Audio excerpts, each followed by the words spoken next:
नमस्कार, आप सभी का एक फिर से स्वागत है हमारे पौराणिक कथा यूट्यूब चैनल पर। वनवास के बाद सीता जी का आगमन, अश्वमेध यज्ञ का आरंभ तथा अश्व के पूर्व जन्म की कथा। तदनंतर लक्ष्मण ने जाकर पुनः जानकी के चरणों में प्रणाम किया। लक्ष्मण को आया देख पुनः अपने को बुलाए जाने की बात सुनकर सीता ने कहा, लक्ष्मण, मुझे श्री रामचंद्र जी ने त्याग दिया है, अतः अब मैं कैसे चल सकती हूँ? मैं यहीं रहकर श्री राम को स्मरण किया करूँगी।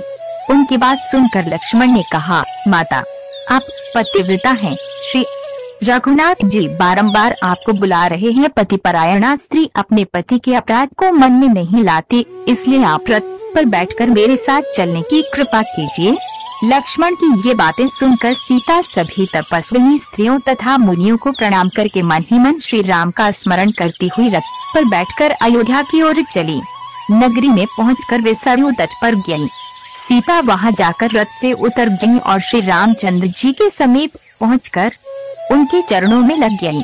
श्री रामचंद्र जी बोले, साध्वी, इस समय तुम्हारे साथ में यज्ञ की समाप्ति करूंगा। तत्पश्चात सीता महर्षि वाल्मीकि तथा अन्य ऋषियों को प्रणाम करके माताओं के चरणों में प्रणाम करने के लिए उनके पास गईं।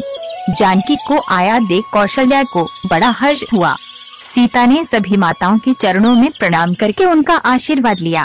सीता को आया देखकर महर्षि कुंभज ने सोने की सीता को हटा दिया और उसकी जगह उन्हें यही बिठाया।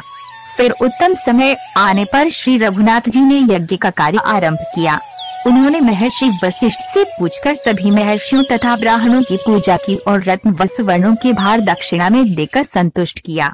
इसके बाद श्री रामचंद्र जी सीता के साथ सोने के घड़े में जल ले आने के लिए गए। उनके पीछे सभी भाई व उनके पुत्र पत्नियों सहित तथा अन्य राजा भी अपनी अपनी पत्नियों सहित चले।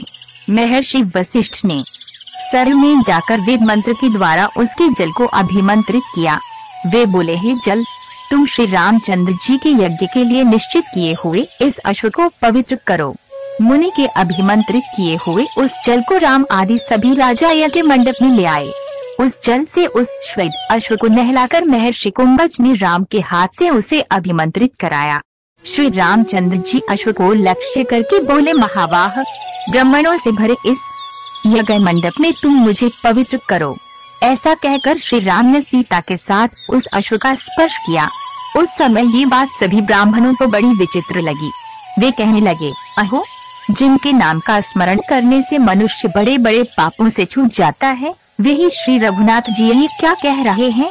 क्या अश्व इन्हें पवित्र करेगा? श्री राम के हाथ का स्पर्श होते ही उस अश्व ने पशु शरीर का परित्याग करके तुरंत दिव्य रूप धारण कर लिया। दिव्य रूपधारी उस अश्व को देखकर सब लोगों को बड़ा विस्मय हुआ। श्री रामचंद्र जी ने सब जानते हुए भी उससे पूछा, दिव्य शरीर धारण करने वाले पुरुष, तुम कौन हो? अश्व योनि में क्यों पड़े थे तथा इस समय क्या करना चाहते हो? ये सब बातें बताओ। अश्वमेध यज्ञ के अश्व के पूर्व जन्म की कथा राम की बात सुनकर दिव्य रूपधारी पुरुष ने कहा, भगवान, आपसे कोई बात छिपी नहीं है।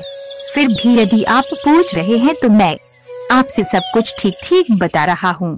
पूर्व जन्म में मैं एक परम धर्मात्मा ब्राह्मण था, किंतु मुझसे एक अपराध हो गया। एक दिन मैं सरयू के तट पर गया और वहाँ स्नान दान करके वेदोक्त रीति से आपका ध्यान करने लगा। उस समय मेरे पास बहुत से लोग आए और उनको ठगने के लिए मैंने कई प्रकार का दंभ प्रकट किया। इसी समय महातेजस्वी महर्षि दुर्वासा पृथ्वी पर विचरते हुए वहाँ आए और सामने खड़े होकर मुझे देखने लगे। मैंने मौन धारण कर रखा था, न तो उठकर उन्हें अर्घ्य दिया और न कोई स्वागत सत्कार किया।